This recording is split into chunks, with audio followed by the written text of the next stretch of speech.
Hey, good morning guys, good morning. It is Thursday morning, and yesterday first of all, I want to say this. If you're looking for something visually cool, come back another time for the next video. Today is all about me, talking and engaging with a few people who decided to respond to my post yesterday.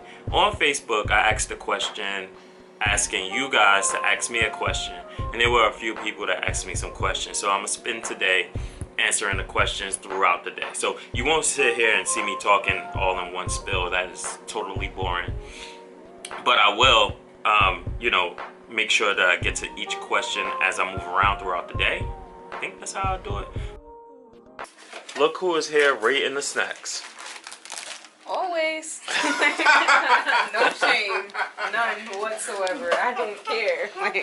I like to eat, and I'm gonna eat forever and always. First question. This is probably one of the easier questions, and this would be a good warm-up. The first question is from my good old friend Harvey Hurst. Why do we vlog? He vlogged too. Check out his food vlog. Here's the link. For me, I vlog because over the last couple of years as an artist, I've tried several different things. I painted, I drew, got into video, got into photo.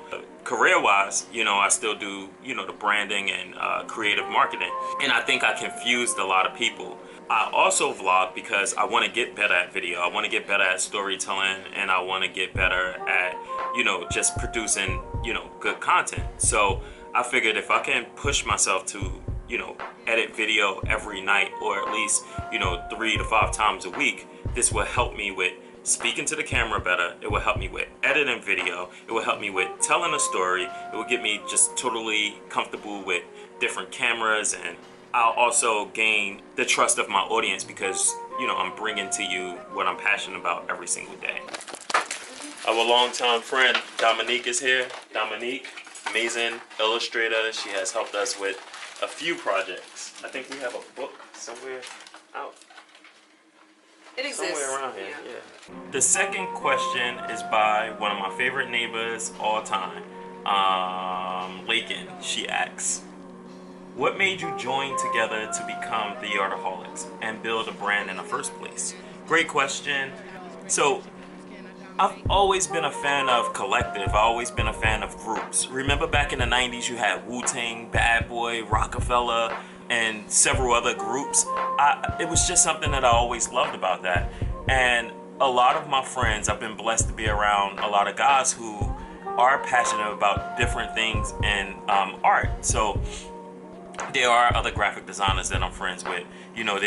Some of my friends are DJs, some of my friends photographers, do video. Some may be way better at one thing than I am. Like, take Steve for an example. We go to these Insta meets. His photos are really much better than mine, but we together always seem to produce something really dope. So whenever I'm with him, I elevate his work, and whenever he's with me, he elevates my work. We always leave with something pretty dope, and I think that's what collective is about. And I wanted ARTOHOLIKS to be that. I always tell people I could have made, my brand the ARTOHOLIK, and for a long time everyone always just knew of me. But I saw a bigger picture. I saw that, some way, somehow I can develop a business by utilizing the skill set of, all my friends or anyone that I meet in the process. Yeah, we got 2. Didn't you? You did 2 of these. You did a little bit of this too. Oh, yeah. Did she do some of this? I don't remember that one. Yeah, look. You can tell I remember this one. I remember that clearly. And I think, that's not you? That is not me. No? Oh, I'm giving credit away to someone else. Okay, the next question is by one of my favorite Facebook friends, artist. She's very talented. Check out. Her name is Marquita Perry. Her brand is Evil Twin. I'll link it below. She asks, when you're not feeling what you've created, do you still push it for content, or do you scrap it and start over? Great question. I used to, I would draw for hours and hours and hours and hours until I got my final product. I'm gonna try to find my ARTOHOLIK logo. I drew that like 1,000 times, and then I finally got one. But Marquita, no, I may not publish it to the world to see, but I do save it. I have an archive of a lot of stuff I don't like, and some way, somehow, down to logos, down to photos, video clips, they always seem to have a purpose later on in life. So no, I don't publish all my mistakes or things that I'm not 100% excited about, but I do archive it and bring it back to support something new that I may be creating. So here's one quick example. Whenever I do logos for anyone, I do 3 concepts. The client normally pick one concept, so you got these 2 other concepts that's floating around on a server somewhere. So now when it's time for me to do a new logo, I may go back and reference, you know, those unchosen concepts, you know, to help the new project that I'm working on. All right, now I'm on my way to get us some lunch. Me, Dominique, and Aaron, that's us. Sorry if you hear the wind. It's windy out here right now. But yeah, I'm going to get lunch. Then I'm jumping in a car to go get the dog. Jules will be in the studio with us for a little bit today to be a part of our video that we've been working on. So I'll try to share that as well. One of my first ever clients, Lovely Love, asks, what is my favorite KONA project? That's a great question. It's hard to answer, but I think I do have one particular answer.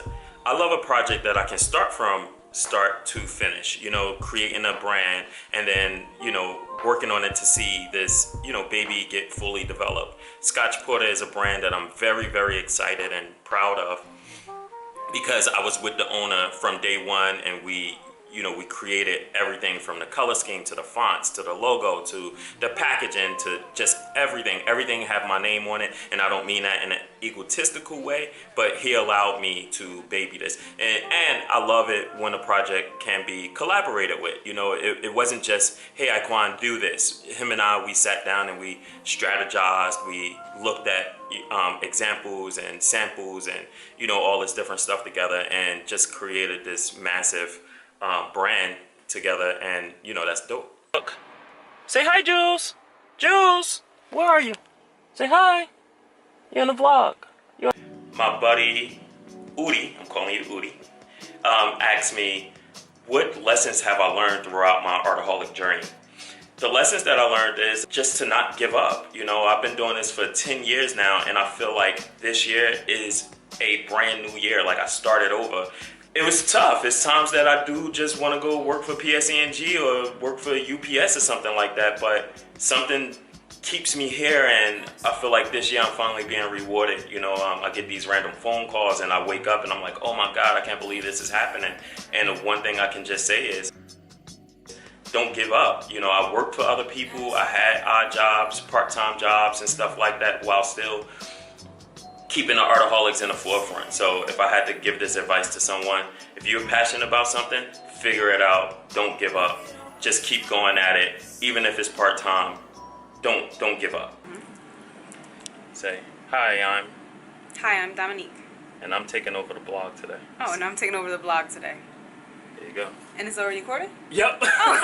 I'm going to show you a trick. He tricked you. Yep.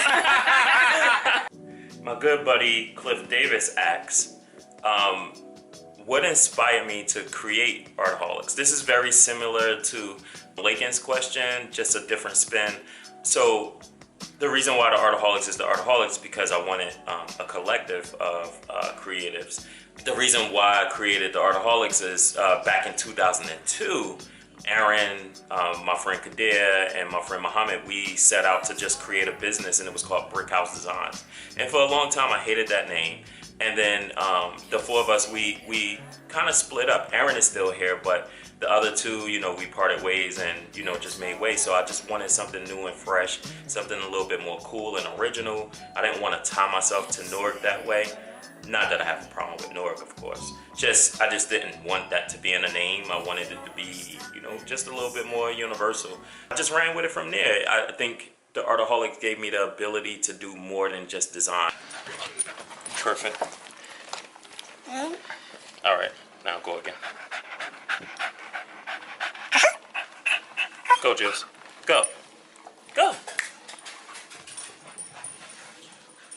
So I saved the most difficult question for last, just because, you know, this one is a heartfelt question, and there's not not one right or wrong answer for this one, but I'm gonna give it my best shot. Good old friend, longtime client, Terrence Bankston asks, what is your favorite memory along your professional journey? As the Artoholics, what or who has been more significant inspirational factors? All right, so I'm going to go to that significant inspiration. I think without my time at Tritonic is the agency that I work for, I got very close with the owners, Dre, Nuns, Luigi, and then I met a lot of cool friends, Susan, Matt, and the rest of you guys can't keep up. But anyway, without that experience, I'm not here. I learned so much being there. I didn't know nothing when I got there, but those guys, you know, they saw something in me, they believed in me, you know, they took me under their wings and, you know, taught me a lot of the business end. In turn, I learned a lot of the design part as well. And it was just great experience, you know. I remember being in a bunch of meetings and just always learning stuff. And the great thing about it is that I became friends with these guys. So it was life after work, you know, hanging out, parties, and, you know, family and all that other type of stuff. So as far as memory, I don't know, man. I think when we did the pop-up shop a couple of years ago in Hillside, that was huge. That was huge because I had lost my job that year, and Guru and I, we decided to just, you know, put some change together and create these inspirational t-shirts. And we had no idea how many people would come out, but everyone came out. We sold a lot of shirts. It was just a crazy amount of love.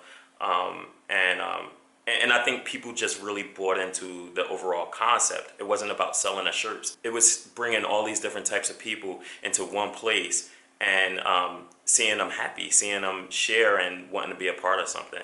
And that was great. That was one of my favorite memories all the time.